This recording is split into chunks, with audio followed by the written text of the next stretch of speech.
Have you ever asked yourself if there's a parallel existence resembling our own reality, but with slightly different perspectives? Would you believe me if I told you that the year 1984, as we know, is mirrored somewhere else?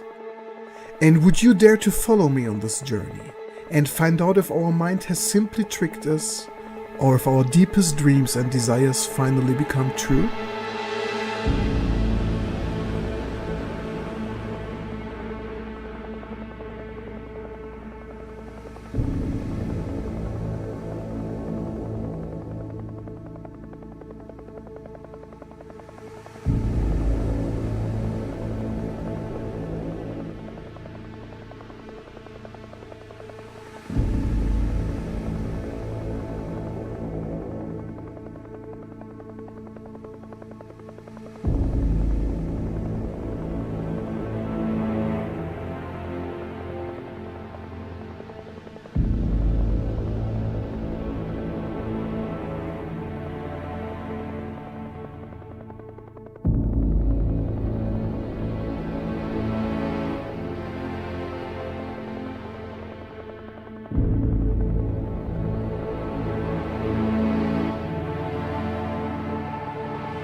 Have a very wonderful evening, everyone. I hope you can see me. I hope that everything is working fine. Please let me know if the stream is working, if you could watch the video without problems.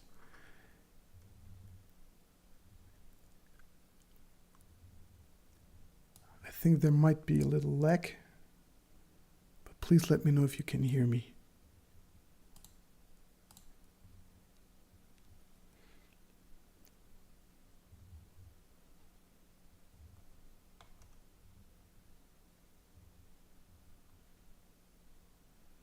Do we have a little problem? Is there still image?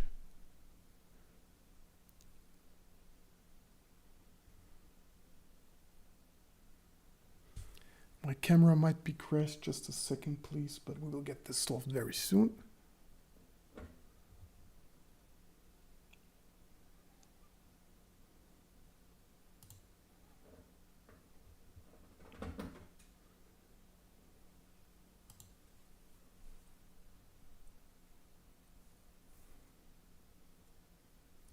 So please let me know how you like the trailer. Until then, I will get this problem here solved quickly.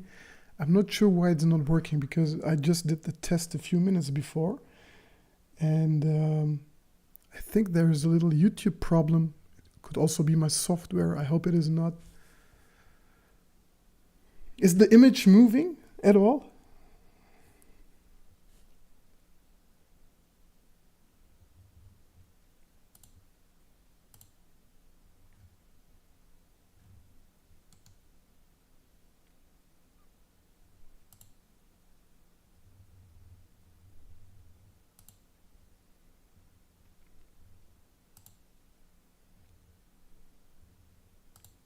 I think now you can see me, right? Should be working now. There was a little issue. Okay, perfect.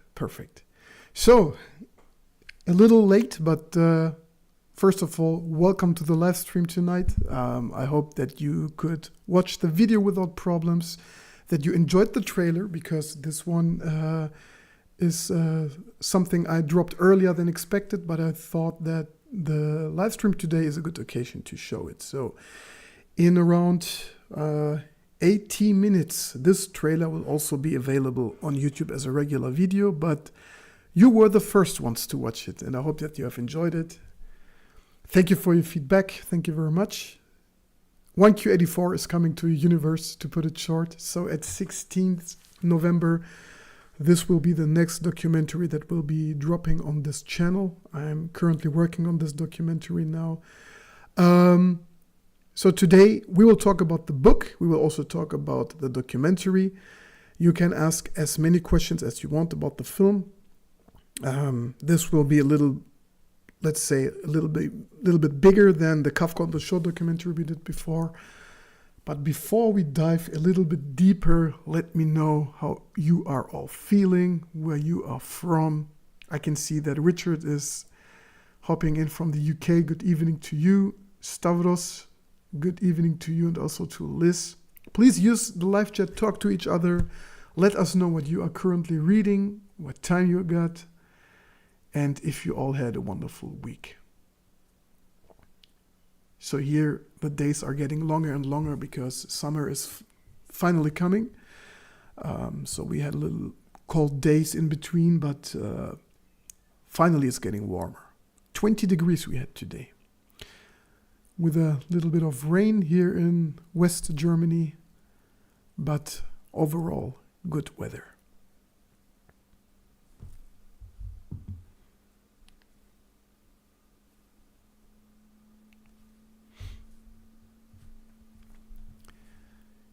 So for those who are wondering what this film is all about, if you remember last year, I dropped a short documentary around 1 hour for Kafka on the Shore. And if you remember, this one was mixed with some scenes that were voiced by different voice actors, and also with a normal narration style, describing the story, describing the author, describing everything around the book, Kafka on the Shore, and why it is so famous and why all fans love this book. But I want to take it a step further with 1Q84 now. So this documentary will be a little bit bigger. This time I will narrate in front of the camera, not only as a voiceover, but still we will have some voice actors depicting the main characters. And what I can reveal you at the moment is that we will have Aomame, we will have Tango, and we will also have Ushikawa. And maybe there will be some more characters that we will depict. So the editing is already running. The first 8 minutes are put together. Of course, they need to be voiced now. But some exciting things will come. So the reason I chose 1Q84 is because I think that this book is maybe the most mainstream book of Murakami. And this is something that should be, I think, put into TV as a series. And no one does. So I decided to do it myself. And of course, it won't be the quality that you can get from any major studio. But maybe we will try to, or maybe we'll achieve somehow the vibe of the book. It is an action-packed story. It is very philosophical. It's still very romantic, but it has this dystopia and sci-fi touch. And this is something quite difficult to catch, but maybe we'll have a chance to do it. So I'm excited. I hope you are too. It will be a little bit difficult. This is why I have started much earlier than the Kafka on the Shore documentary, which has been put together in, I think, 6 or 8 weeks, something in between. And this one will take some more months. I have almost finished the first book of 1Q84, and I'm already fascinated by its beauty. Very cool. I really enjoyed it back then when I read it. I also like the fact that that it is of such an epic scope, so you really dive into that story and it will follow you for some weeks, because 1,500 pages are not read that easily. And somehow you will start to build a relationship to the characters of the book. And maybe you will feel the same as I did when I closed the book. I really missed the world of 1Q84. So if you have finished the first book, let me guess at which stage you are. Did Our Mommy already visit the cult? Maybe you can let me know. Great initiative and glorious beginning. Thank you very much. I'm glad you enjoyed it.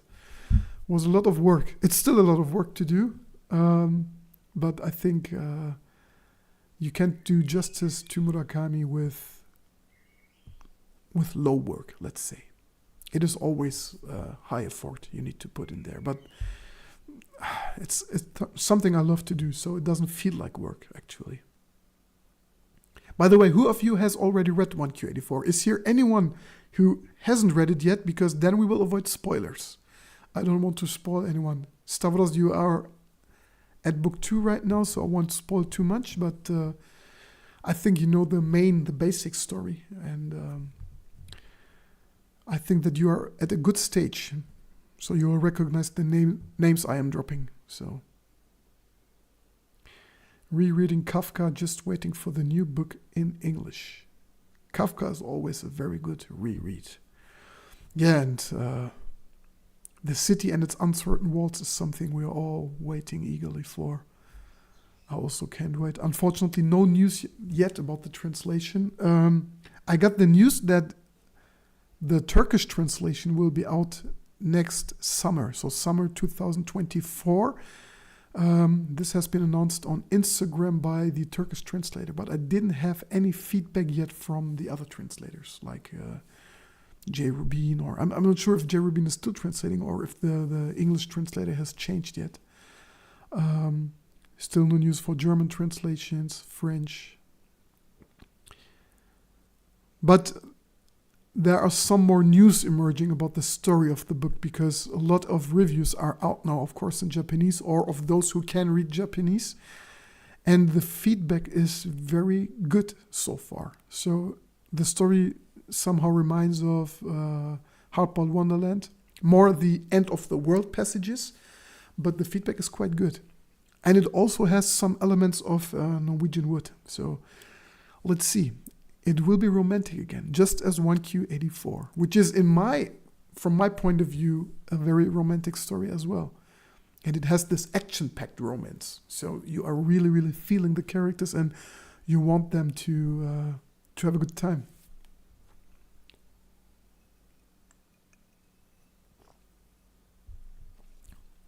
By the way, I'm still stuck at the Wind Up Bird Chronicle now. I had to interrupt it for a couple of weeks, but I'm continuing right now. And also, as I said before, in the last stream, I am currently translating a book from English to German by an author who is a huge Murakami fan. He also has a YouTube channel. His name is A.J. MacDonald. And he wrote a horror crime story which has some very weird elements. And this is something that all Murakami fans should put an eye on. Red River is the title, so maybe you have heard of it yet. But let's get back to 1Q84.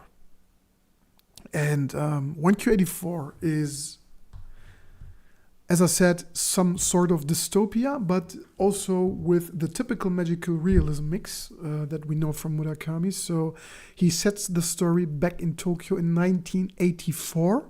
The book has been written in 2010, so it is not that old, 13 years now. And he sets the story in 1984 in Tokyo. And the story begins with a very, let's say, normal taxi drive, where our main character, Aomame, who is a young adult, a young girl, is sitting in a taxi and is heading to a destination that is a little bit kept secret. She has a job to fulfill, but the author is not revealing what job it is. And she and the taxi driver are stuck into a traffic jam. And while they are waiting to continue the ride, they start to talk. And the taxi driver is, let's say, a little bit mysterious. So they are talking about things that are normal or reality that could be a little bit twisted up. And then he says, you can leave this traffic jam if you are in a hurry, because she has to attend a meeting. And he says, over there's a security ladder and you can leave the highway from here. And Our Mommy decides to do so. And at this very point where she is leaving the taxi, the driver leaves her some very mysterious words. I can't quote them exactly now, but it is maybe some of you can quote it, but I will try. So he says, things are not what they seem. So the quote is a little bit longer, but I don't want to reveal it too much for those who haven't read the book yet, because I like this quote actually. So Our Mommy leaves the taxi, and then she takes the security ladder down the highway. And at this very moment where she is escaping through this security ladder, it seems that some little small details in this Tokyo world have changed. And she notices those little details quite oddly when she looks up in the sky. And she finally sees something that is very different from our world. 2 moons. So the normal moon that we know and a small green one, right? So this is the main difference. And then she still notices some other differences, like things that have occurred in the news she never heard before, but happenings she should have heard because they are that huge. And on the other side, we have a parallel running story of Tengo Kawana, who is a young math teacher and also working for a man who is called Komatsu. And Komatsu is one who approaches him to overwrite a book written by a teenager, which has a very good story, but a weak language because it is written by a 17-year-old girl. And Tengo has the job to work through this book because they want to try to win a prize for it. And somehow these stories are, at the beginning, not connected, but you can see some similarities. And this is where 1Q84 starts. It is a very mysterious book, but also has a lot of, and I'm not sure if this is the most action-packed novel of Murakami, but it has a lot of action-packed sequences, and it almost feels like a movie. So those who have read the book will say, yes, you're right, because it is very thrilling, but still it has a very philosophical touch, because especially Our Mommy is talking a lot about her life and her past, and as soon as she notices the differences in the world, she starts talking to her friends. And they spent some very, very deep conversations. And this is one of the aspects I really love of the book. So anyone who hasn't read 1Q84, please read it. But it also has some weak passages. We will talk about those later. But for now, let's focus on the good things. Let's focus on the beautiful parts that make this book so amazing, and also one of the most favorite books of Murakami, but also one book that is heavily criticized because of certain passages we will, as said, discuss later. Let's go through the comments.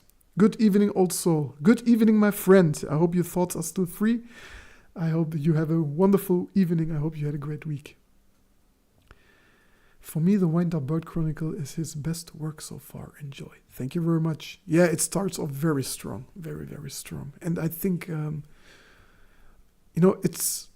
it starts off strong, but it also takes its time to build up the story. So I'm at page 150 now. I really like it so far as well. 1Q84 has already been discussed on this channel quite often. So last year I have released several videos of it. We will also watch one particular video together during a break we will do. This is called The Beauty of 1Q84. But I have also 2 character videos for this special book. So one about the main villain, who is called Ushikawa. Ushikawa is also a part of the Wind-Up Bird Chronicle. And also a video about Tamaru. So Tamaru is a bodyguard, and he's connected to our main character, Our Mommy. And he's a very brutal but lovely character. So we will talk about him as well. But before we talk about the characters in more detail, I would like to show you one thing, just to show you how heavy the influence of 1Q84 is. If you remember, not in the last stream, but in the stream before, we listened to some jazz music from Germany. So we talked about Sebastian Gala, who is a Murakami fan and also a jazz musician. And he has released an album which is inspired by Murakami, and the album's name is 2 Moons. So I will show you the cover right now. You can have a look at it.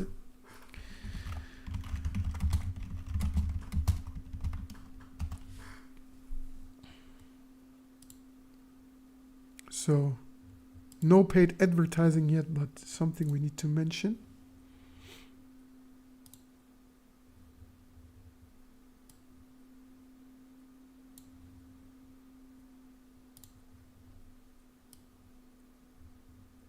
There you go. This is the cover of 2 Moons. Did any one of you listen to the album in the meantime, since we have talked about it here? So 2 Moons is not only about 1Q84, but the tracks are named after several characters.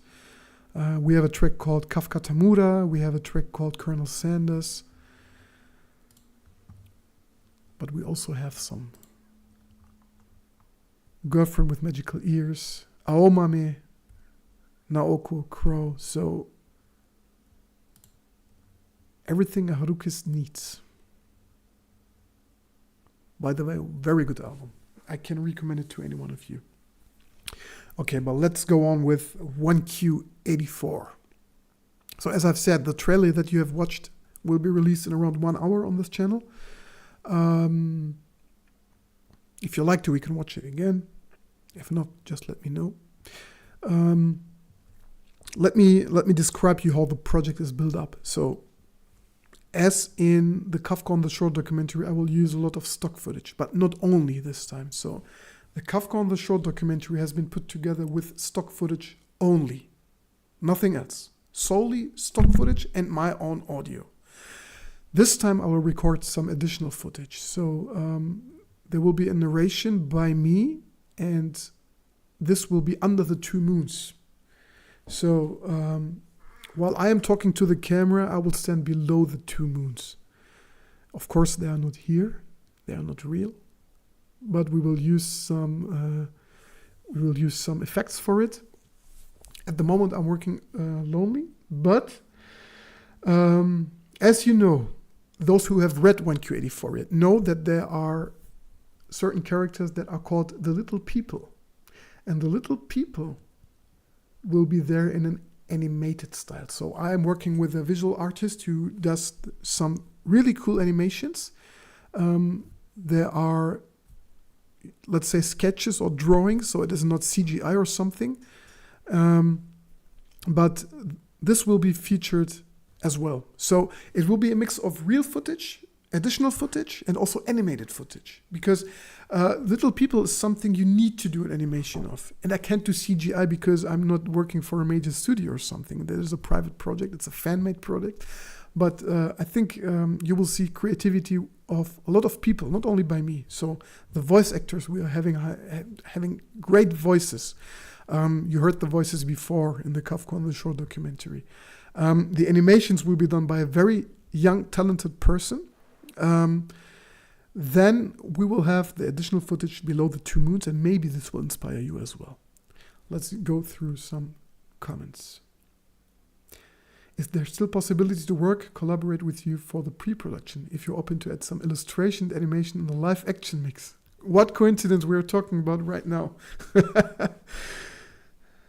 The Wind-Up Bird Chronicle, The South of the Border, West of the Sun, Dance and Dance are my favorites, and I've yet to read 1Q84. Yet would love to collaborate with you on this glorious project. Sure, with pleasure. Please, maybe you can drop me your mail or something. I would love to collaborate with as many people as possible.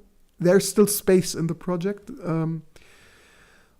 It is still built up. So the main, let's say the main frame is already built. But anything we can add.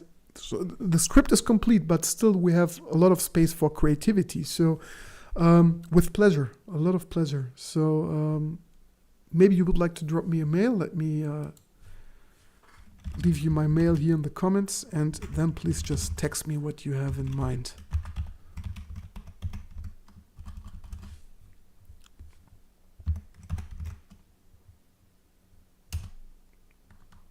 There you go. Copy paste. Waiting for your mail. You bring Murakami's words to life. That is glorious. Oh no, thank you. I'm just, this is nothing, it is just private made. So the quality is not that perfect. I'm just trying to do what I can. Still, I'm very lucky that we have films like Drive My Car, Burning, which are masterpieces, and I'm hoping for more. This shouldn't be the final chapter of Murakami films. It is only a YouTube project, so still giving my best. Thank you.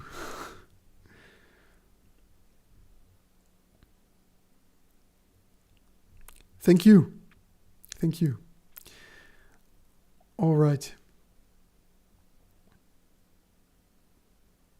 There have been already some approaches on YouTube to do a 1Q84 project. So I think was several years ago, we can watch it together. There was a fan-made trailer with self-made footage, and I think it has been shot in Japan actually. Maybe you can watch it together. I'm not sure if anyone here knows it already, but let's see what we can find here on YouTube.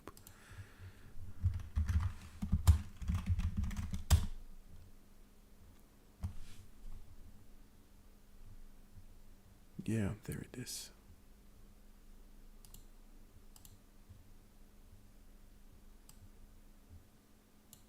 I'm gonna put on my headphones.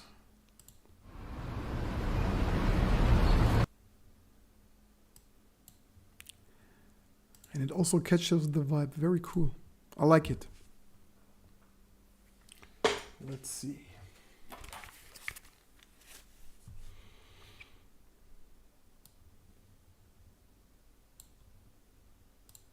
All ready? Let's go.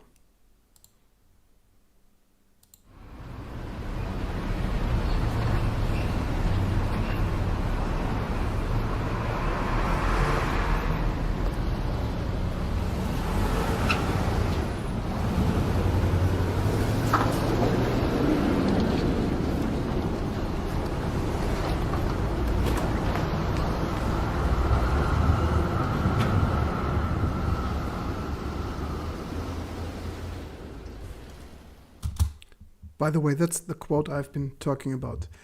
Things are not what they seem, but don't let appearances fool you. There's always only one reality. So these are the words that the driver has left for our mommy when she leaves the cab.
that's it. So this one is focusing a lot on the two main characters. It also has some scenes of the book. Again, those who have read the book will recognize it. I'm not sure from which year this is. 2 years old only. Yeah. I think my camera has crashed again. I'm not sure why, but we will solve this problem again. Please wait a second for me.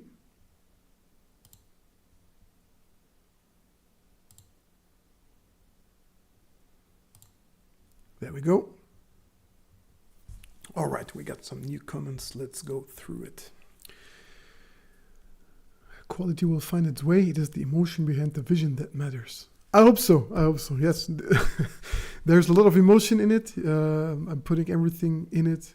Of course, life goes on as well. But once I'm sitting in front of the PC, I'm spending most of the time on books and also on this documentary right now. There's an indie animated film based on Murakami's book Blind Willow, Sleeping Woman by directorial debut of composer Pierre Fuldes. Yeah, we have discussed this film on this channel. I have an interview with Pierre, so if you visit my channel, you will be able to watch the interview with him. Very cool person, gives us a lot of insight on the film. I hadn't had the chance to watch the film yet because it is not out in Germany right now. But as said, I had the chance to talk to Pierre. We had a very cool talk. It's only 20 minutes, so maybe you would like to watch it later. But he gives a very good insight on the project itself. And I really love the trailer. It looks amazing. And everyone who has watched the film yet says it is really, really good. And despite being an animation film, it is not that short. So almost 2 hours, I think. And it's not only having stories from Blind Willow, Sleeping Woman, it also contains short stories from other books. So this is something, I think this will be one of the highlights this year I want to watch, next to Dune Part 2, which is another film I'm eagerly waiting for. So this year initiative is great. We're into something new for all Murakami-san followers. Thank you again. Thank you again. I hope I won't disappoint you. I hope you will like the final film. Good evening, nice people. Glad to watch another live stream. Glad to have you back, my friend. I hope you're doing good. Long time no see. Say this, I definitely will. Of course, please do so.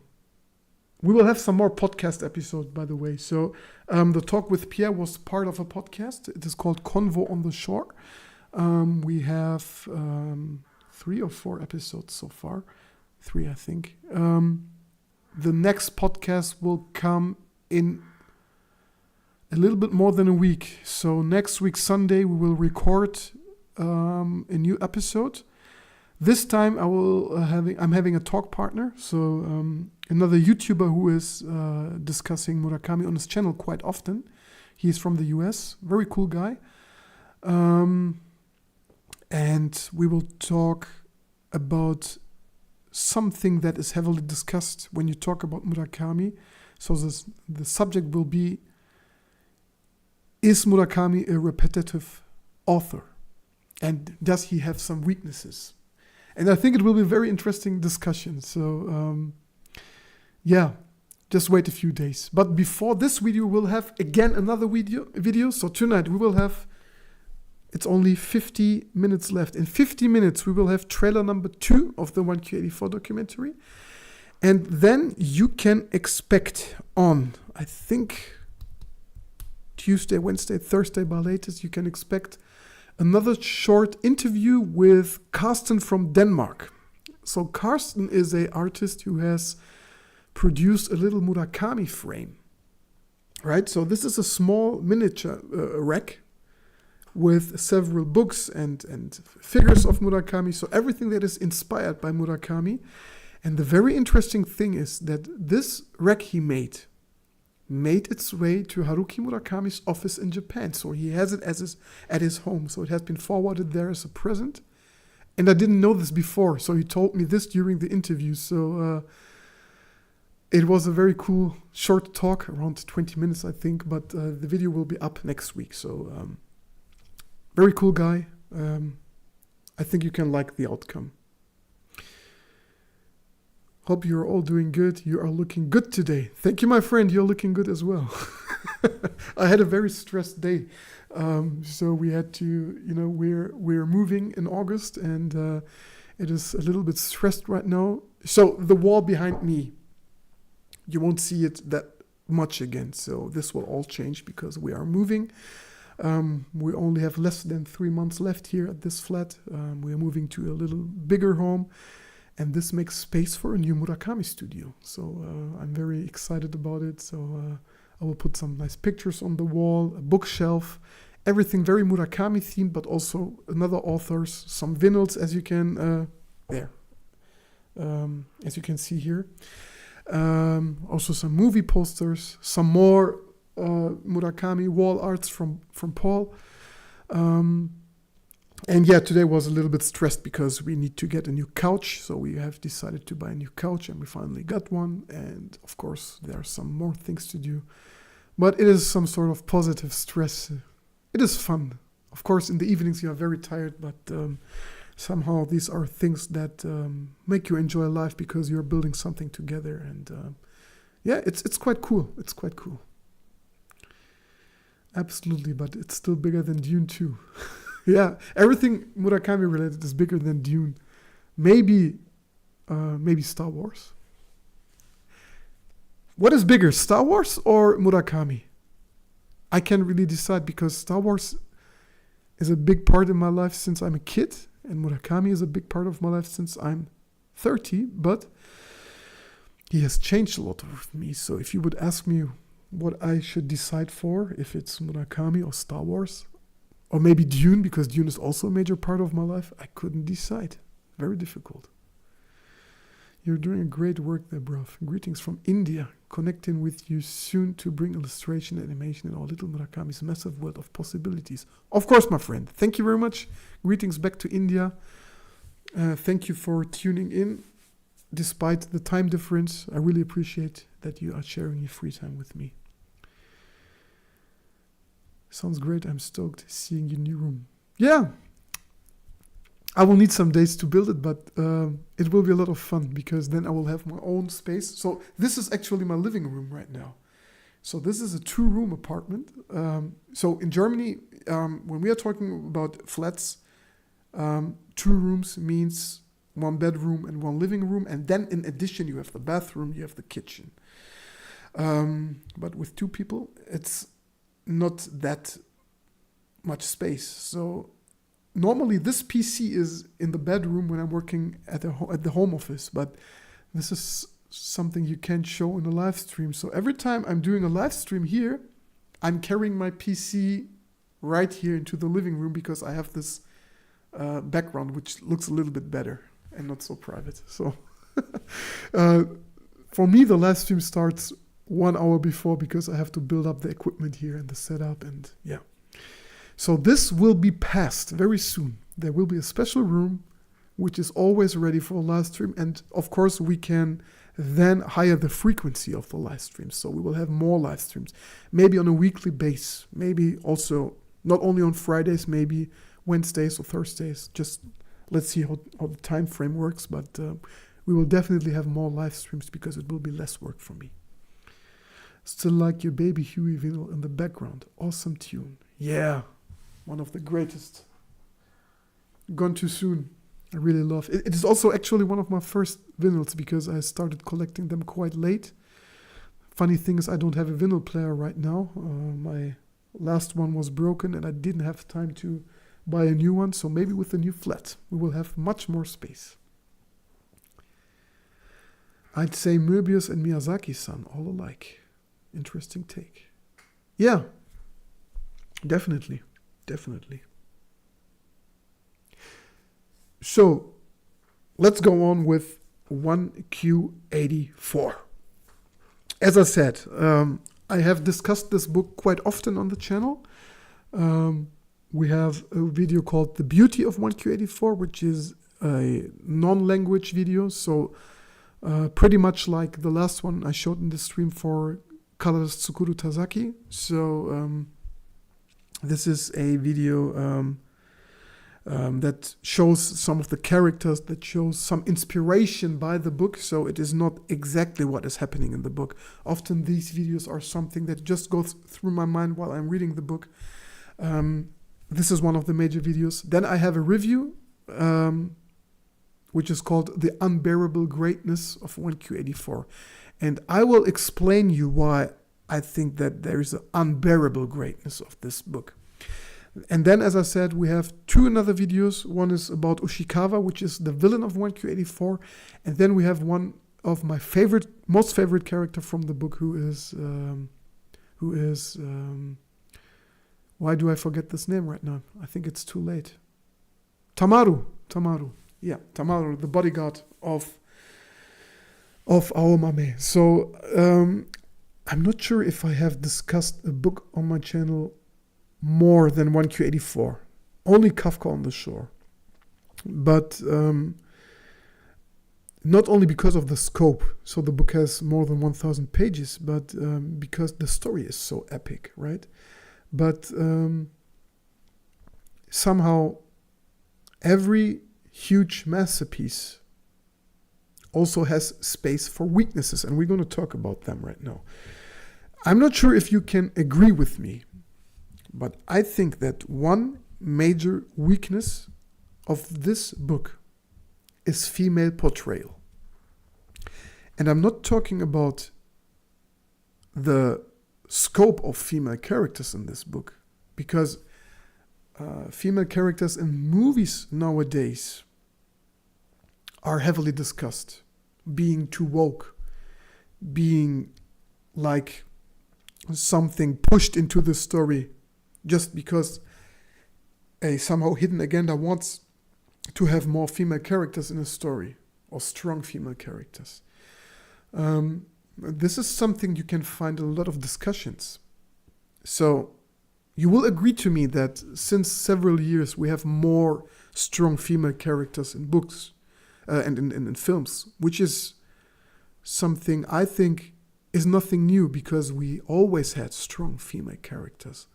Let it be Ellen Ripley in the 80s for the Alien movies, Uma Thurman in Kill Bill, Thelma and Louise, Tippi Hedren in The Birds. So women have always been a major part. And it was nothing special to have, let's say, female action stars or strong female leads. Also, the main character of 1Q84 is a female. And she is very strong. She has a strong character. But my problem is not that she is strong. My problem is that Murakami is displaying the women in this book in a very much sexual way, which is not necessary. I'm not sure if you agree to me, because the passages that sexualize Aomame in this book are told from her own perspective. And this somehow leaves the impression that a woman is only talking about her positive body parts. And the body parts are described so precisely and heavily in this book that is somehow giving away focus from the story. I'm not sure if you can agree with me. Of course, only if you have read the book. But these passages are very unnecessary. I don't need to know how her body looks that exactly. Of course, you can describe it vaguely, so there's space to describe it a little bit. But do we really need to know all the details? Is it really necessary? Is this the only thing that makes Aomame the person she is? Or is it her past, her willingness to survive, her ruthless somehow character, that she is a very professional killer? She is a killer. That she has her difficulties to build relationships or friendships? Do we still need this body passages? This brings me back to the question, is Murakami a sexist author? Do you think so? I'm not sure. Some have called him a nasty old man who writes a lot of these passages just because he's an old man, but I don't think so. I'm not sure if he tries to provoke something or if he thinks that women talk like this about her body. Maybe I've opened up something very controversial right now, but this is something, if you read 1Q84, you will notice it because it is a very huge part of the story.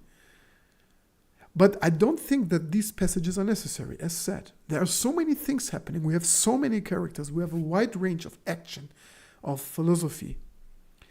And this somehow is told on a very, let's say, how do we call it?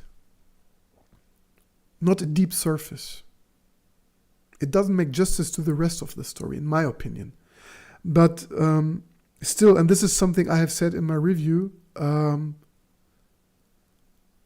this shows that we all have double standards, because even if I don't like these passages and I think they are wrong because they don't do justice to strong female characters, I still continued with the book. Maybe if this has been a series or a film, I would have switched it off because I said, this is sexualized in a way, we don't need this. But the story was still so gripping, so haunting, I still had to continue with the book.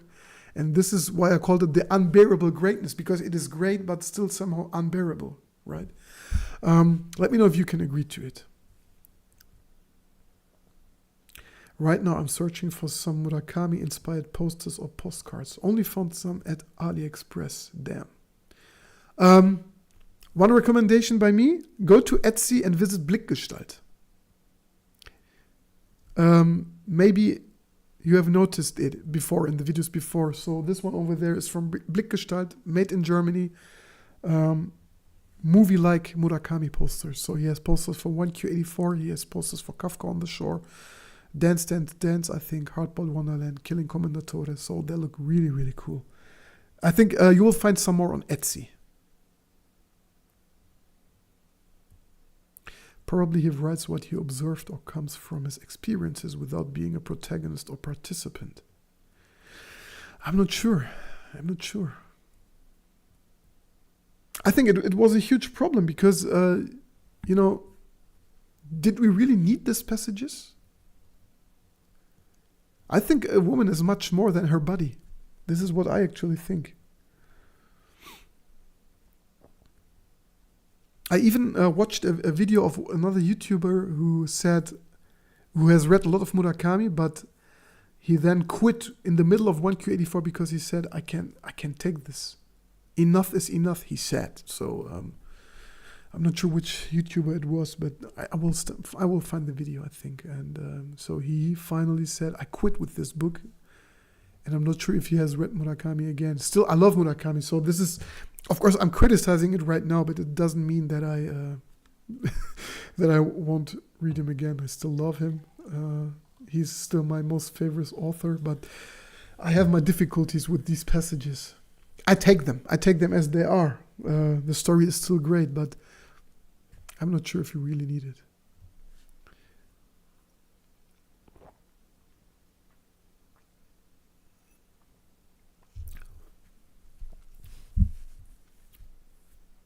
In my opinion, Murakami always describes women a lot of times in a sexual way in all of his books. And I have noticed that in these passages, things can be found that are important to the story. Yes, I can agree to this. One thing I also thought, I had the same thought, but then I thought, wouldn't it be possible to include this important information about the past of the characters in a different way? Maybe not when she's observing her own body and every single part of it, maybe differently, maybe in her dreams, or if she's just looking in the mirror and thinks about herself and looks in her own eyes, because this is something we all do. I think we all have a certain time of the day where we are looking inside the mirror to watch ourselves and think about ourselves and our past. But it's an interesting take. Thanks for the information. We'll look it up definitely. Sorry, got to go now. I'll watch this video on demand. Thanks again for your work. I really appreciate it. Of course, no problem. It is late, so appreciated that you have logged in anyway. Hope to see you again next time. Have a very good night, Freaky.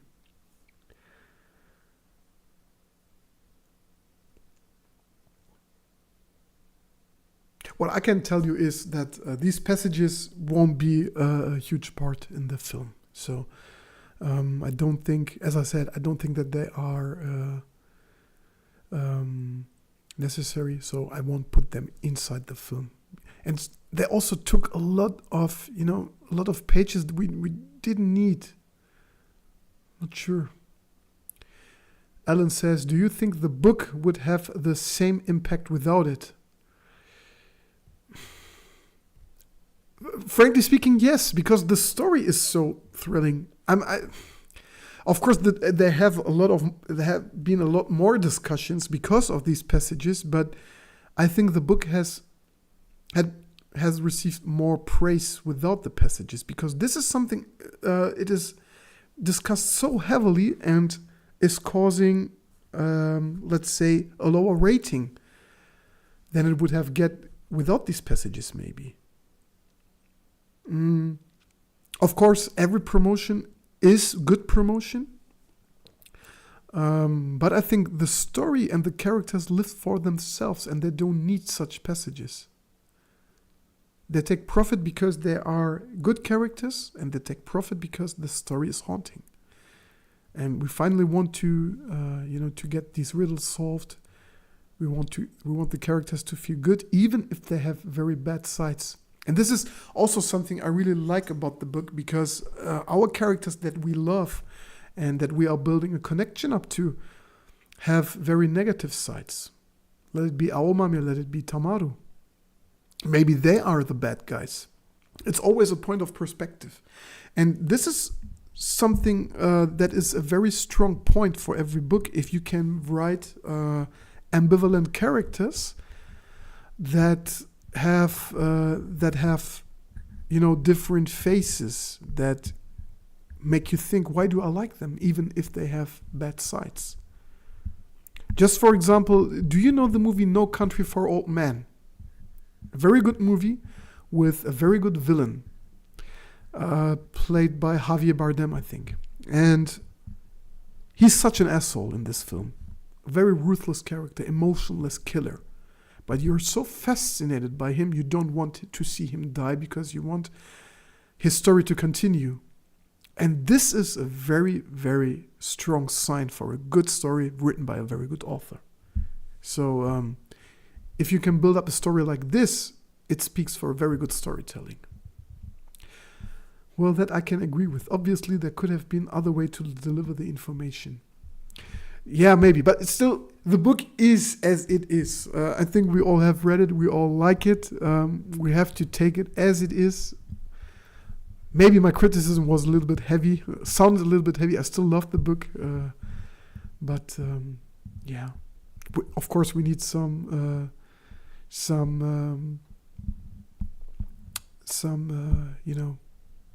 controversy we need to talk about.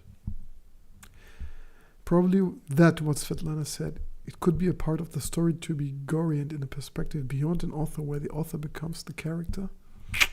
Maybe. A lot can be improvised in case of tasteless passages to subtle the tone and focus on the emotion. In case of tasteless passages to subtle the tone and focus on the emotion. Maybe, yes. It is... You got me. So maybe because it is very intimate, and intimate moments are something very emotional. That's true. Interesting take. I didn't see it like this. My favorite part of 1Q84 is when this side character, Hugin's wearing a belt around his neck and humming. I think you got the wrong book. I'm sorry.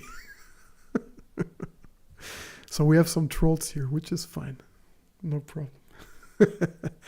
30 minutes left to trailer number 2. So those who have missed it at the very beginning Shall we watch it again, or would you like to watch it afterwards? Just let me know. I'm not sure who from the very beginning is still online here.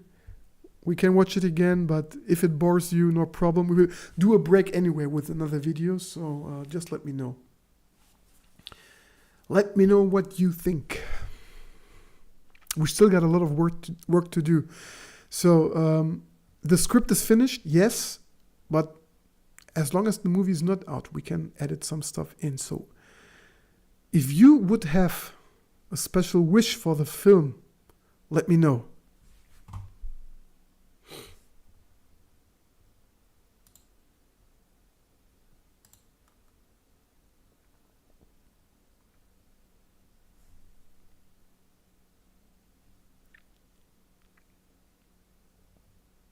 Is there any special character, or let's say, who is your most favorite character from the book?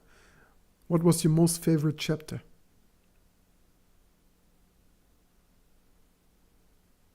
Mine was Tamaru.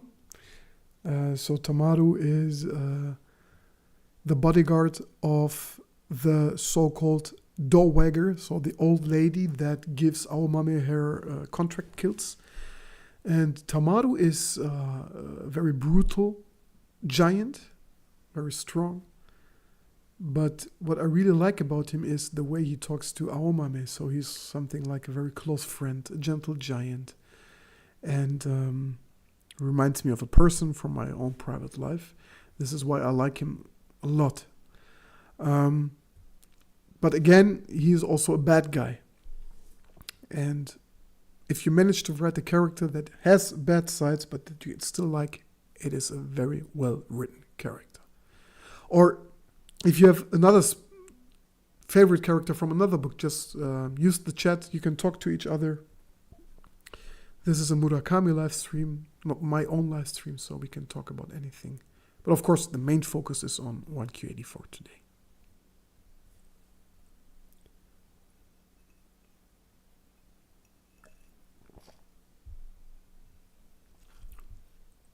So we will do a little break now. We got more than 1 hour now. So what we're going to do is, during this break, I will show you a video which is called The Beauty of 1Q84. I have uploaded this last year. And it is, as I said, a video without dialogue. So there are some frames in the video that you might think I didn't see this in the book, because this is something that is inspiration from the book in my mind. So it can be anything. So this series, which is called The Beauty of Haruki Murakami, is not exactly something shown in the books or told in the books. So it also with a little bit inspiration. Locations, characters, music, just to catch the certain vibe of the story. So we'll do this little break right now. You can stay active in the chat. And I think it will be around, let's see, how many minutes? 5 minutes.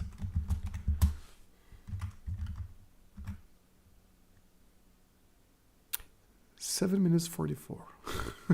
I can't remember how long my own video was, but yeah. So anyway, while you are watching the video, just stay active in the chat, talk to each other, let me know how you like the video. I will be back in a few minutes. And then we will continue with the talk. And then we can watch trailer number 2 again. But let me just see what another comment we have. I think the religious leader was quite an interesting character, especially by the end of the book. I liked how Murakami unraveled him. Yeah, he was very good. Very mysterious. Very haunting. Also, I really loved how he was described, you know, with his size and the shape and the shadow. It was one of the many climaxes of the story when Aomami met him. Really cool. All right. Let's go on. Let's do a little break. Hope to see you all again in a few minutes. And then we will go on with 1Q84. for.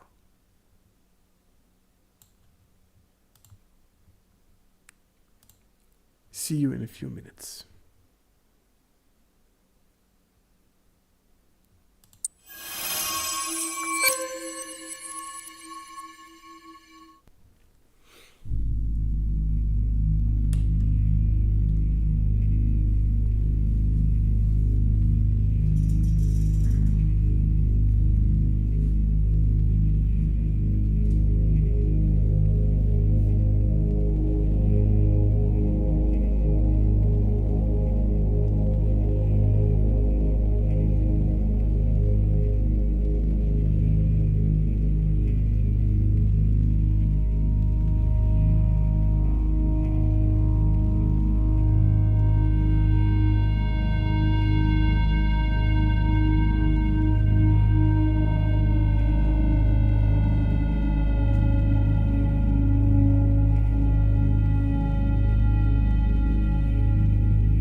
All right, we're back from the break. I hope you have liked the video. I hope you're still online.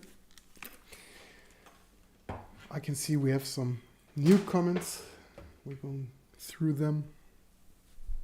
I'm going to switch my camera back again. Hello, hello. So,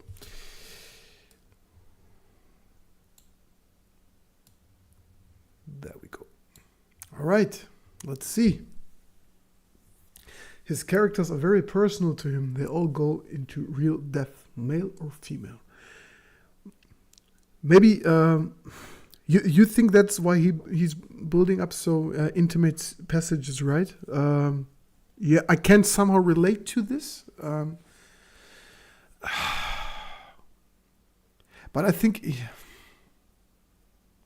I'm not sure. I'm not remembering right now. Does he doing it with the male characters as well a lot? Of course, yeah, with Tango, yes. Now I'm thinking of other books. South of the Border, West of the Sun is very sexual as well. So maybe we're taking the criticism too far. Maybe he's not doing this with females only, but I think the majority of these sexual passages in 1Q84 is on female parts. I'm not sure if this is the same with the male characters, but maybe you can correct me. I'm not sure because it is more than 1 year ago since I've read the book. So I'm still stuck with The Elephant Vanishes, Blind Willow, and Hardboiled Wonderland. So many multiple rereadings. Probably because they are short stories leaving oneself to wanting more. The Strange Library follows up next. Yeah, his short stories are really cool. I like them as well. One of my favorite stories is Tony Takitani. This is really a story that I like. It also has a movie. Thing is, it is sold out everywhere, and it's not streaming here in Germany. So it is some sort of a gem that everyone would like to have here in Germany. I'm not sure if you can just buy it somewhere else. That's the problem here with Tony Takitani. But also Super Frog Saves Tokyo, which is a major part of the Blind Willow Sleeping Woman film. Charlie Parker Plays Bossa Nova, also a really good story. I like them as well. 15 minutes left for trailer number 2. I think we will watch it again. It was so much work. I really needed some days to edit it, so I think we can watch it again, even if it's saved on the channel afterwards. And also this live stream will be saved on the channel afterwards. So if you miss anything, or if anyone has missed this live stream, you can always rewatch it. I just save it regularly without editing, unedited, raw. You can watch it again.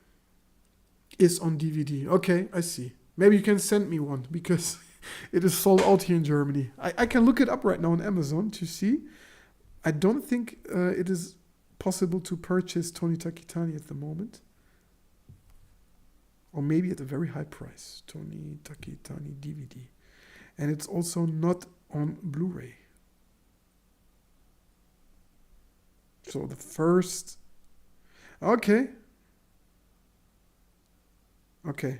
Standard version. Can you see it? 15 euros used. Used in mint condition. Such a pity. I would like to buy it in a new state. But you can't get it. Maybe here?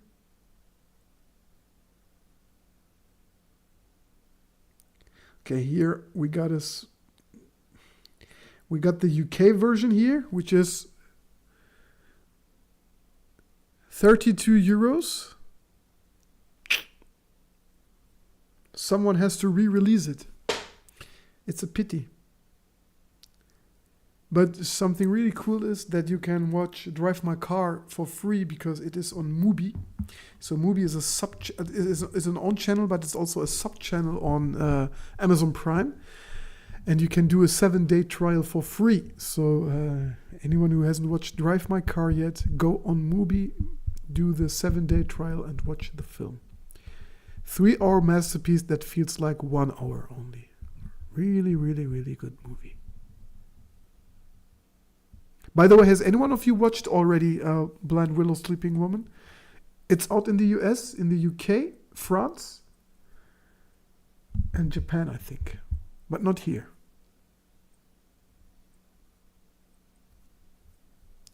What you cannot yet, you can still create, brother. 1Q84 is exactly that.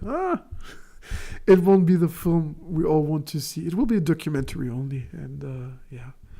I think 1Q84 needs a whole series because the story is so huge. But maybe we can get a little bit closer to the goal by creating this. Drive My Car is mind-blowing. Saw in 4K edition. So, yeah. It's really mind-blowing. Not only mind-blowing, also the dialogues are captivating. I need to watch it again. And it has this Murakami vibe. Yes. Okay, very nice. I've looked up if there is a release date in Germany yet, but still we don't have any news, which totally kills me because I need to watch this film. There is no news. Getting crazy about it. Very good. Yeah. What exactly everybody says.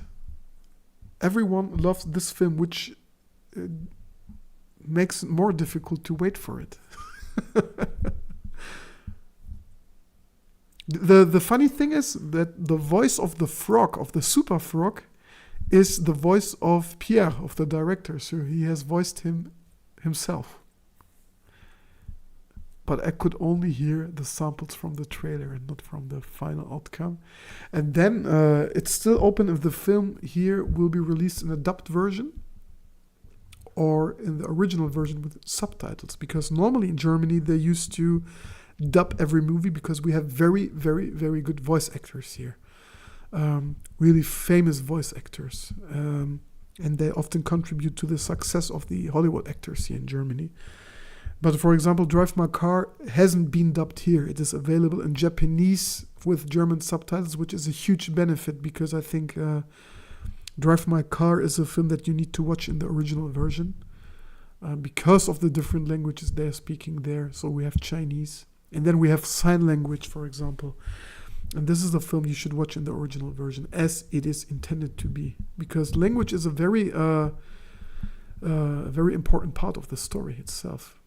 It's a lot about communication, about unspoken words, spoken words, about lies, about truth. Really good. In a weirdly funny way, sometimes I feel that all the movies by Wes Anderson are inspired by Murakami's books as a visionary, the cinematography and the characters. Yeah, if you look up into some Murakami groups on Facebook, there's often Wes Anderson mentioned as the most favorite director, and also in discussions like, in your opinion, which director should do a Murakami movie, you always read the same names, which are David Lynch, Wes Anderson, I think who we got else, Godard. So these are names that are being dropped every time when someone asks who should do a Murakami film. And I think for the stories of Murakami that are a little bit more dark, David Lynch is the man. But those that have a little more positive vibe should be Wes Anderson. Because Wes Anderson's also very creative in his way. He has some odd dialogues. I also like the way he puts up the camera, that everything is centered in every frame. Really cool films. Which one is your favorite Wes Anderson film? Let me know. But only in art cinema, not mainstream. Yep. Same here. I think this is the cinema that should feature such films and no other cinema. It shouldn't be that mainstream. The maestros of cinema and storytelling. Yeah, not only them. If you ask me, Martin Scorsese, so many directors to name. Quentin Tarantino. Also, I like Michael Mann because he plays a lot with lights, natural lights, hand camera. I really love Michael Mann.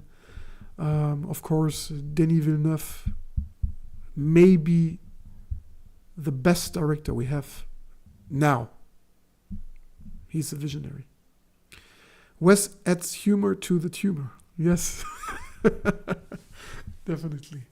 Wes Anderson is a very cool guy.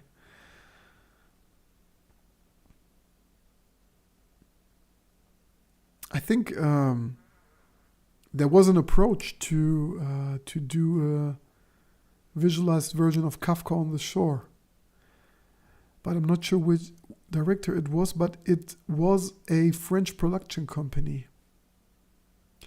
You can't find that much about it. And also something really interesting is that the film Burning was postponed. So the production of Burning was postponed due to a discussion Murakami had with NHK, I think. Let me see. I saved it somewhere.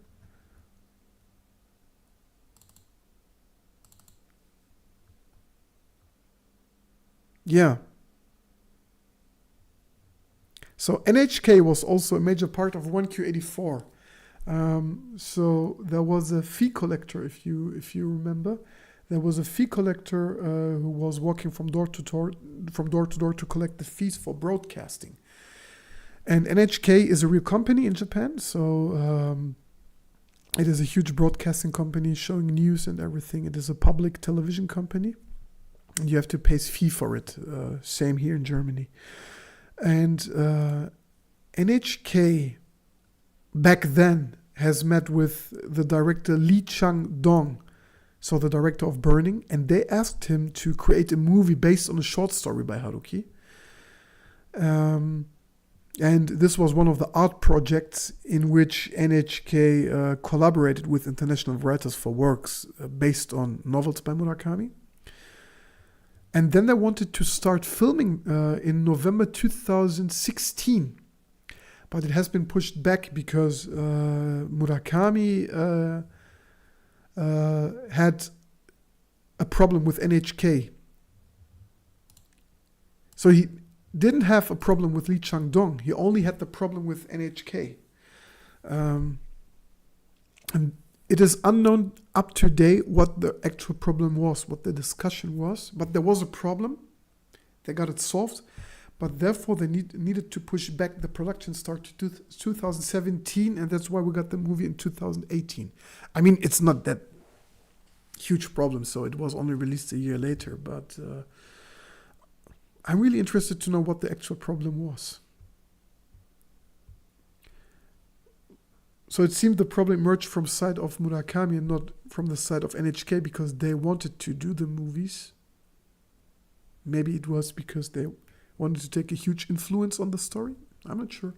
Burning is based on Barn Burning, which is a short story, and maybe the changes were not the changes he wanted or he saw with the story.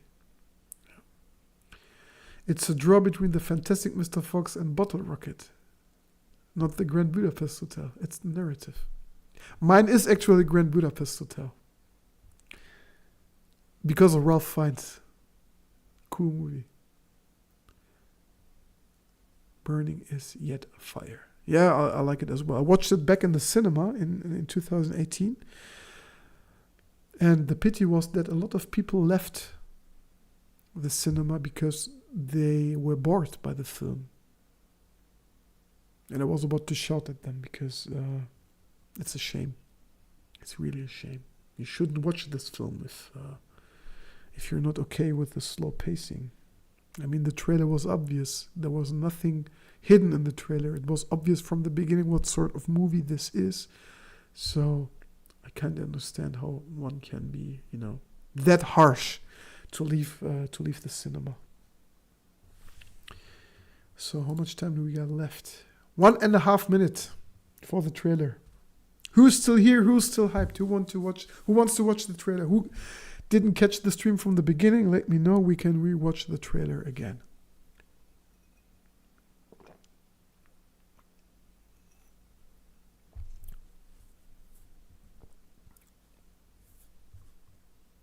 I understand it's a little bit late for most of people. I'm also tired as well, but Friday is always a good start to take care of your hobbies like reading, because I'm not sure how do you guys read, because normally when I read in the evenings I get tired. I get really, really tired. So the weekends are the times where I read the most. Just love to sit down on Sundays for 3 or 4 hours to read a book. Best time.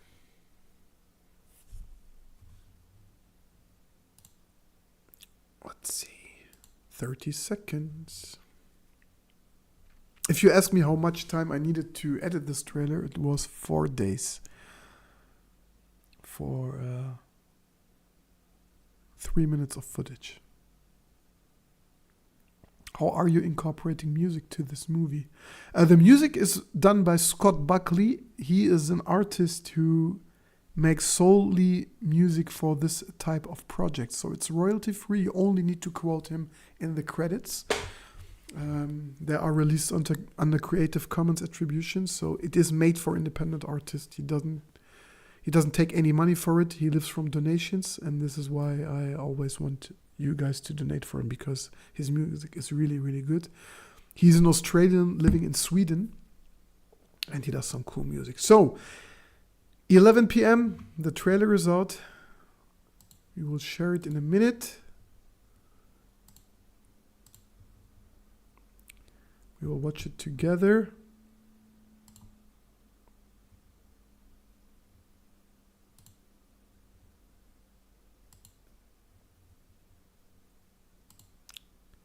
Who wants to see it? Let me know.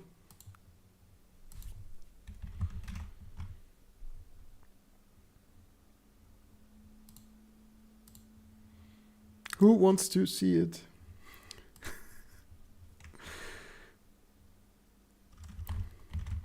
I will share it with you in a minute.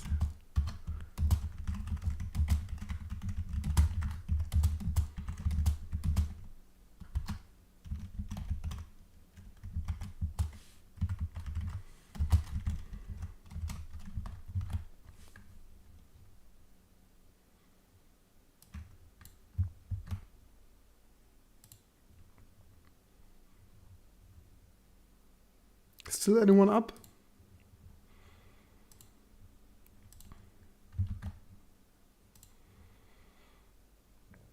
I'm just putting it up here and then we can watch it together. By the way, the first trailer was a little bit more slow, and this trailer right now gives you a little insight on the pacing of the film, so it will be much quicker.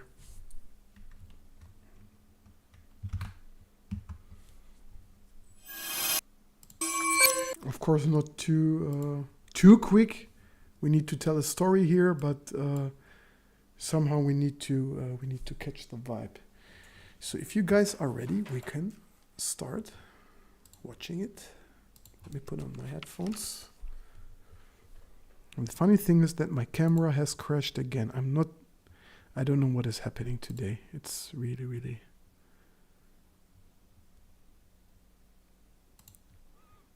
It's annoying. I never had this problem before. Anyways, you can solve any problem. All right, let's good to go. And please let me know what you think. It is very important to have feedback. Let's go.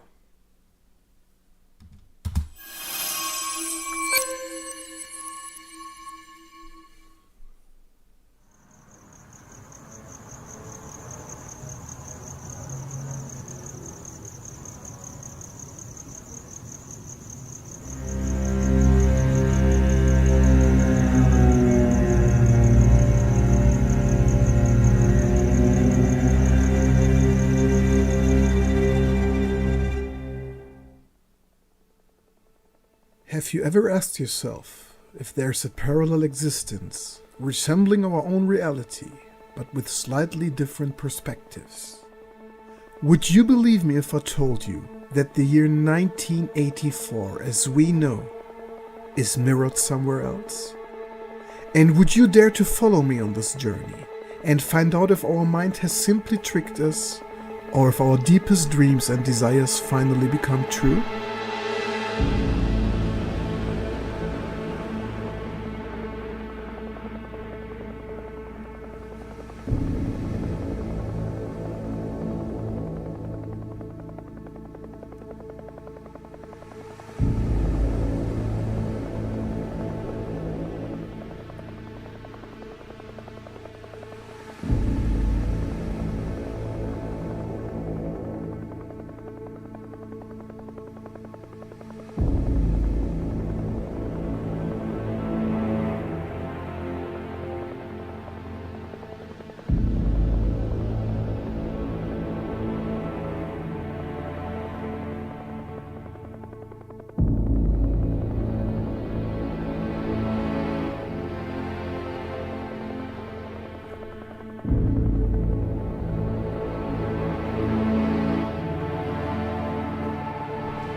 That's it.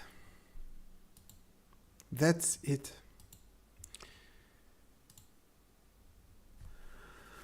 Hope you liked it. I'm glad it's finally out because, as said, it was a lot of work. And now we can focus on the process. But of course you need to promote it. And my video is stuck again. Oh man, oh man, oh man. We are back again. Okay, let's see. I have a friend who makes music and is in Germany. Not exactly a Murakami fan, but I could connect if it works out. Quite a long shot, hoping for the best. Just included in the mail you're about to text me. Always open for everything. But the most of the soundtrack for this film is already completed, which doesn't mean that there's not enough space for other projects. So we will go on with other books as well. So we will also have a special on colorist Tsukuru Tazaki very soon. We will talk about the Wind Up Bird Chronicle as well. So many books we need to talk about here. South of the Border, West of the Sun, Dance, Dance, Dance, Wild Sheep Chase. A lot of things we can talk about. Also the Rat trilogy, the trilogy of the Rat. Something we didn't talk about. Anyways. Glorious opera there as the trailer ends. Thank you. So the problem is I couldn't use the Sinfonietta from 1Q84 because of copyright. A lot of people demanded it, so on Facebook we had a discussion about it, but thing is I'm not allowed to use it. I don't have the rights for it. Therefore only things that remind of it. So that's the deal with YouTube. your videos get striked. I'm not even sure if this video maybe, so the live stream itself maybe will get striked because we have watched the other 1Q84 project and I don't know what music it features. If this is royalty-free music or if it's maybe by another source that has the rights on it. We will see. It's always a little bit tricky. And that's the reason why you need to work with a lot of independent artists. But anyway, most of the work of the independent artist is very, very good, has a great quality. And I can't be thankful enough for them because they're putting it out there for free. They don't want anything. And yeah, they do justice to the source. Really, really good. We're at 1 hour 40 minutes.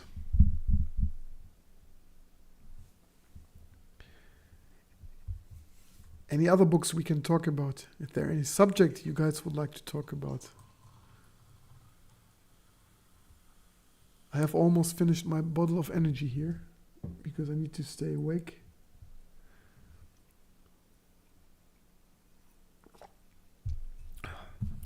Zero sugar, of course, but not that healthy anyway.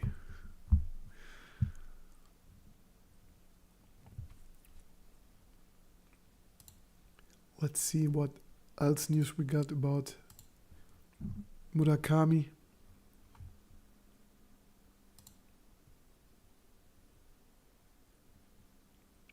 So, what news we got on the city and its uncertain walls?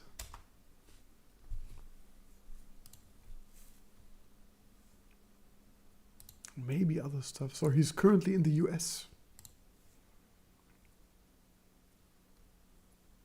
Did any one of you try AI? Maybe to write a story of Murakami or ask questions.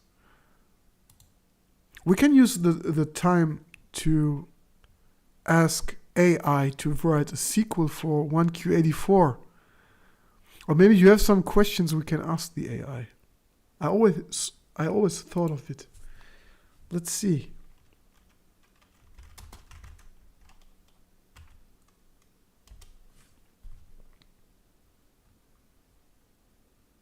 I think try AI writer. Let's see.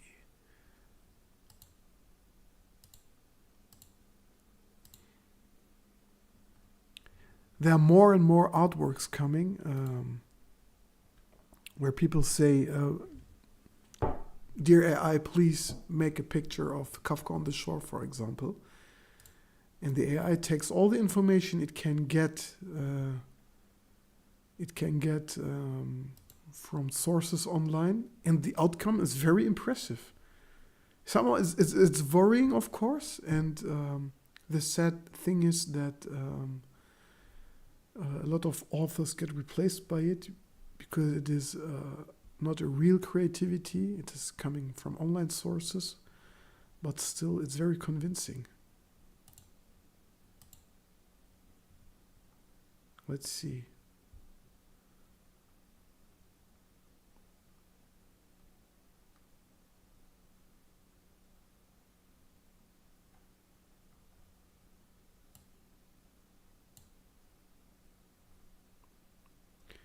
Let's ask for a sequel of 1Q84.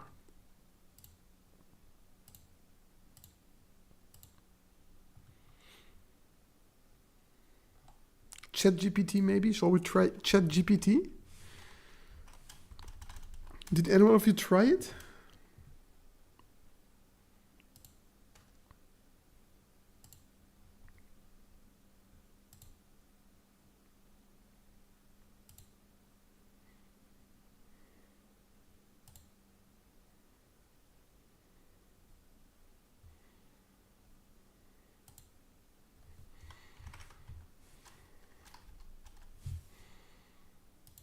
Gotta sign up here.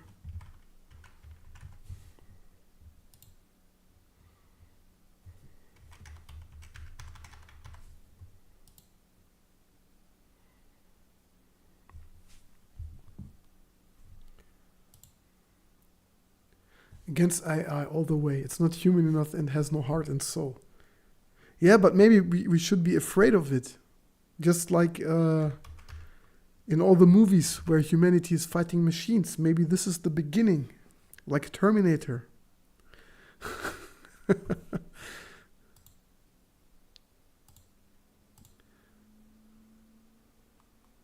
Send a message. Now let's see. I'm gonna share my screen with you, and then let's see what ChatGPT has an offer for us. Let's just text a simple comment. Please write a sequel for 1Q84 by Haruki Murakami.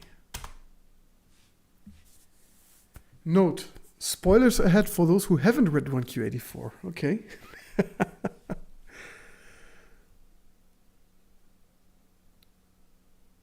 Oh my god. He's writing a whole story for us. Okay, the story is done. Let's go through it. The year is now 1Q85, and Aomame and Tengo have been living separate lives for nearly a year. Aomame has continued her work as an assassin, but she's finding it harder to justify the killings she's tasked with. Tengo has been focusing on his writing and has been making a name for himself in the literary world. One day, Aomame receives a call from an unknown number. The voice on the other end is a familiar one. It's Tamaru, the bodyguard who had helped her in her previous mission. He tells her that he has information about the mysterious world they had both entered a year ago. Aomame is intrigued and agrees to meet with him. Tamaru tells Aomame that he has been investigating the strange events that occurred in 1Q84 and has discovered that there are others who have experienced similar phenomena. He introduces Aomame to a group of people who call themselves travelers. These travelers claim to have the ability to move between different realities and dimensions, and they believe that the world Aomame and Tengo entered was just one of many parallel universes. Aomame and Tengo are skeptical at first, but as they learn more about the travelers and their experiences, they begin to realize that there might be some truth to their claims. Together, Aomame and Tengo embark on a new mission to uncover the secrets of these travelers and their abilities. As they delve deeper into this new world, Aomame and Tengo realize that they may have stumbled upon something much larger than they could have ever imagined. They uncover a plot to use the travelers' abilities to manipulate and control the various dimensions of the universe, and they must work to stop this from happening. Along the way, they encounter old friends and enemies, and they are forced to confront their own past and the decisions they've made. As the stakes get higher and the danger increases, Aomame and Tengo must rely on their own abilities and each other to save not just their own world, but all of the parallel universes that exist. In the end, Aomame and Tengo emerge victorious, but they are forever changed by their experiences. They both realize that there is so much more to the world than they had ever imagined, and they vow to continue exploring and discovering new possibilities. Heavy.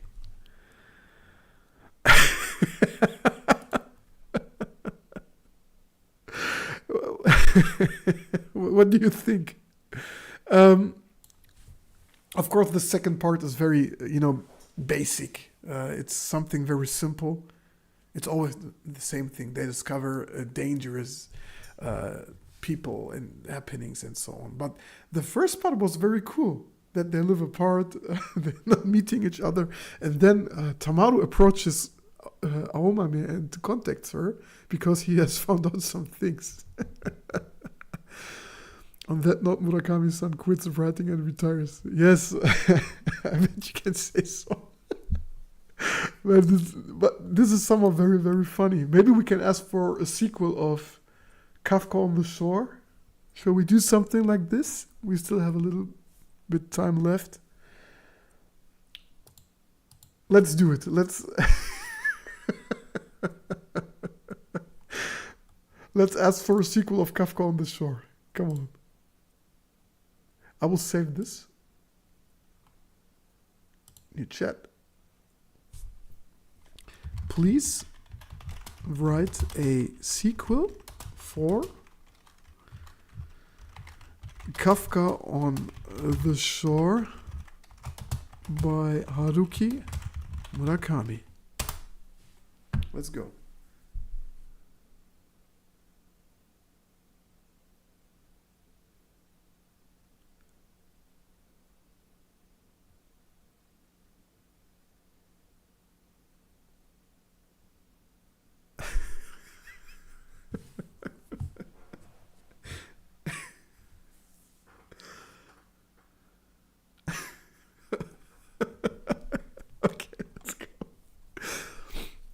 Spoilers ahead for those who haven't read Kafka on the Shore. As Kafka Tamura wanders through the forest, he hears a voice calling out to him. The voice belongs to Miss Seiki, who had died in the previous book. Miss Seiki tells Kafka that she has been waiting for him and that there is something he needs to do. Miss Seiki explains that she has been stuck in a kind of purgatory, unable to move on from her life and the mistakes she made. She tells Kafka that there is a way to break her out of this purgatory and that he's the only one who can do it.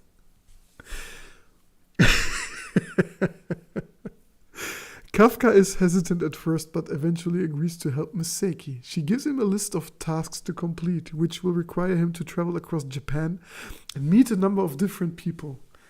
The tasks are all related to Miss Seiki's life and the things she regrets not doing before she died. Kafka embarks on this journey, and along the way he learns more about Miss Seiki's past and the people who were important to her. He also discovered that there is a mysterious force at work, trying to stop him from completing his tasks. As Kafka completes each task, he becomes stronger and more determined to help Miss Seiki. He also begins to see visions of his father, who he thought was dead. These visions are confusing and disorienting, but Kafka realizes that they are leading him towards something important. Kafka reaches the final task on Miss Seiki's list. He must travel to a remote island off the coast of Japan and find a mysterious object that will break Miss Seiki out of her purgatory. That wouldn't happen. So why do they bring back Miss Seiki? I want them to bring back Nakata as well. Because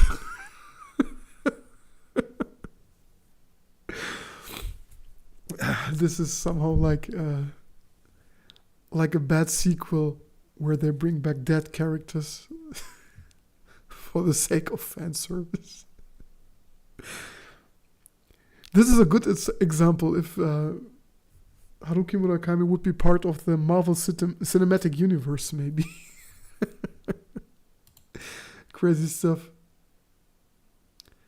I'd be Kafka on the board or Kafka on the score. Yeah, not bad. This is fun. This is really fun. What else do we got? Please write a crossover of a Marvel film directed by Haruki Murakami.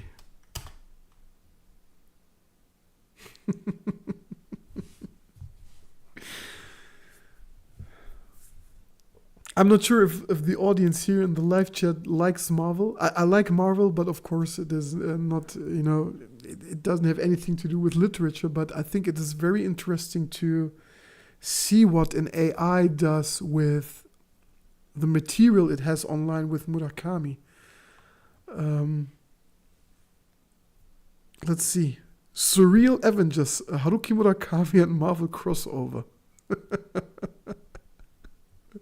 The film opens with a shot of New York City. Why not Tokyo? As a familiar group of superheroes, the Avengers, are seen battling an unknown force. Suddenly, reality seems to warp and shift, and the Avengers find themselves transported to a strange, surreal dimension. As they explore this bizarre new world, they encounter a cast of characters straight out of a Haruki Murakami novel. There's a talking cat.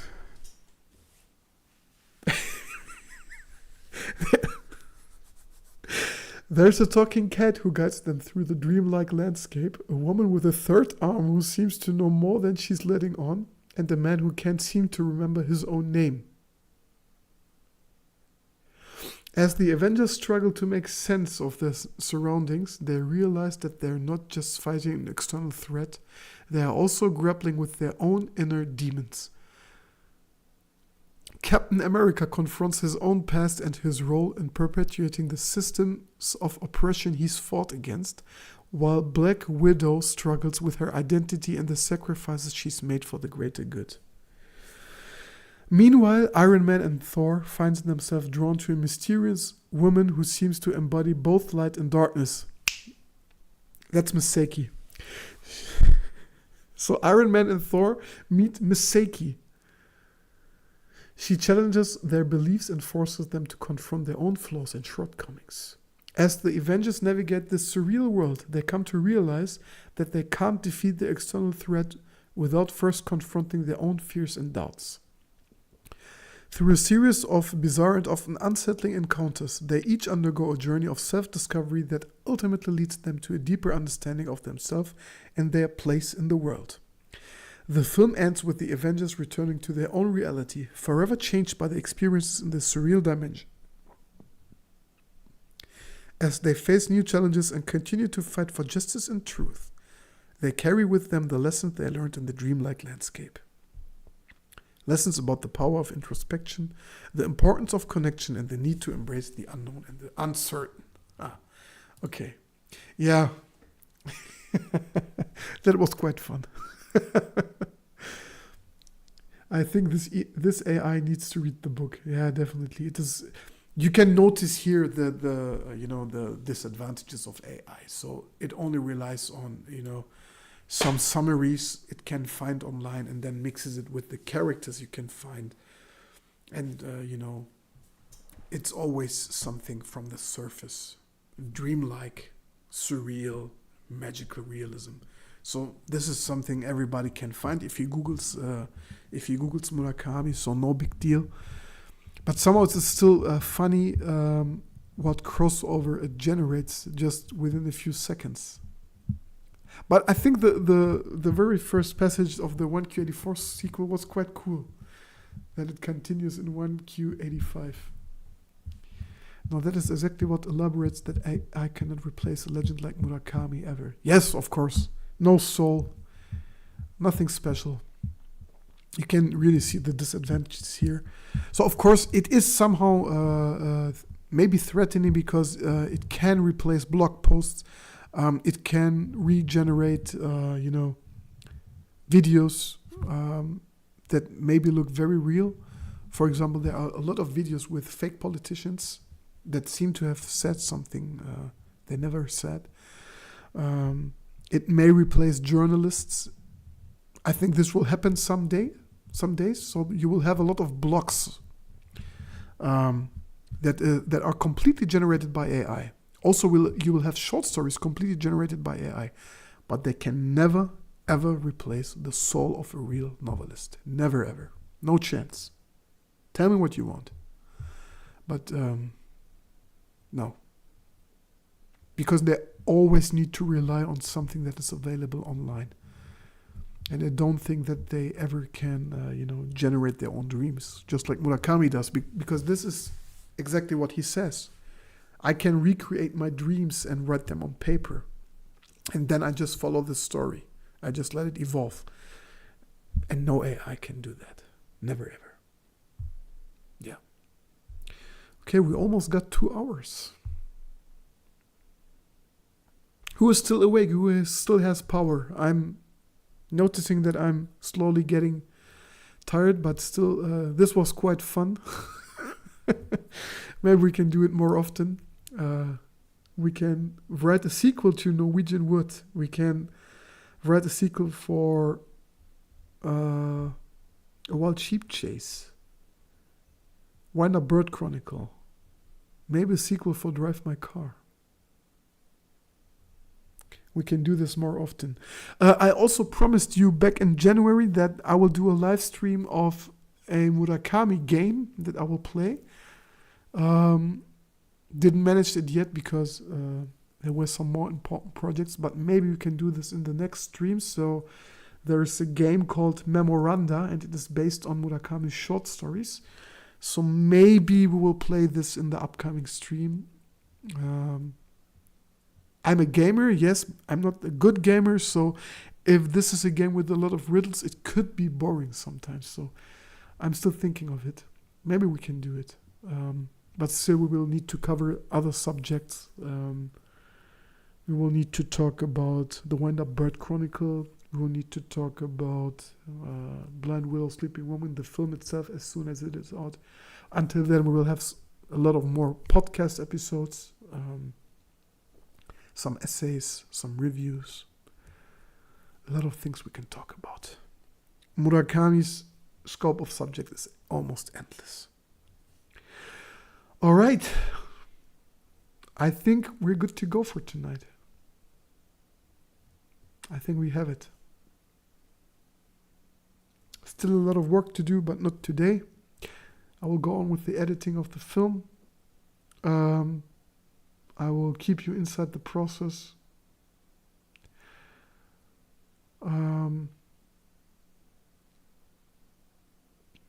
Maybe for today, I'm not sure. I still have a little, my battery is on low mode, but not that much. But is there still anyone who would like to chat through video like we did for the first times?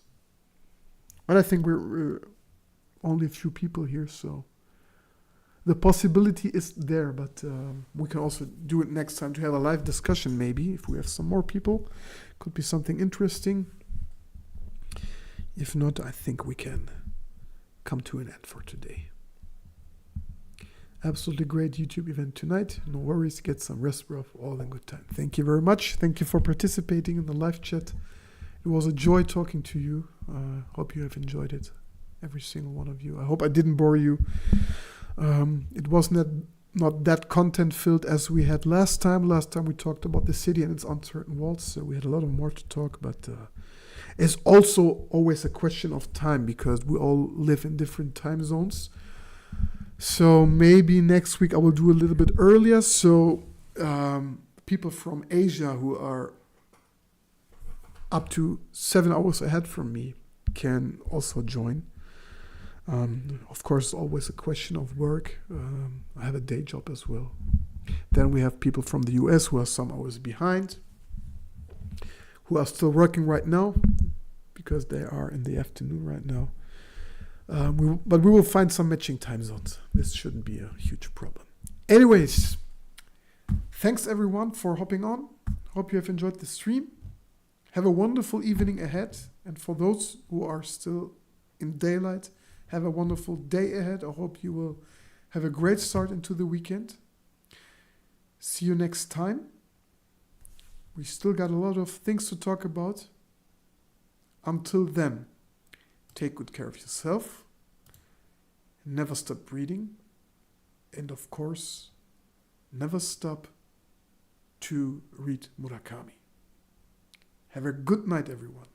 Bye-bye.